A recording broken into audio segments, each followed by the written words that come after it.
അങ്ങനെ ബാംഗ്ലൂർ എത്തി പ്രഭാത ഭക്ഷണമൊക്കെ കഴിച്ച് കണക്ഷൻ ട്രെയിനിന് കയറിയിരിക്കുകയാണ്. നല്ല മനോഹരമായ ട്രെയിനാണ്, മനോഹരമായ കാഴ്ചയും കൂടിയാണ്. അപ്പോൾ നേരെ ഇനി പുട്ടപർത്തിയിലേക്കാണ്. ട്രെയിനൊക്കെ ഒരു പ്രത്യേക രീതിയിലുള്ള ട്രെയിനാണ്, പാസഞ്ചർ ട്രെയിനാണ്.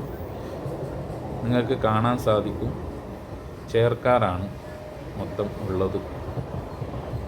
നല്ല വൈബാണ്. പക്ഷെ ബാത്റൂമിൽ മാത്രം കയറാൻ സാധിക്കില്ല, കാരണം വെള്ളമില്ല. പിന്നെ അറിയാമല്ലോ, ഇന്ത്യ വിട്ട് പുറത്തു പോയാൽ ചില സംഭവങ്ങളൊക്കെ ഉണ്ടാകും. അത് നമ്മൾ കാര്യമാക്കേണ്ടതില്ല.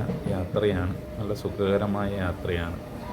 ട്രെയിനിലുള്ള കാഴ്ചകൾ ഞാൻ അടുത്ത വീഡിയോയിൽ വയ്ക്കുന്നതാണ്. തീർച്ചയായും കാണണം. മനോഹരമായ സ്ഥലങ്ങളാണ് കാണാനുള്ളത്. അപ്പോൾ നിങ്ങളെ വിലയേറിയ അഭിപ്രായങ്ങൾ താഴെ കമൻറ്റ് ചെയ്യുക. അടുത്ത വീഡിയോയിൽ കാണാം.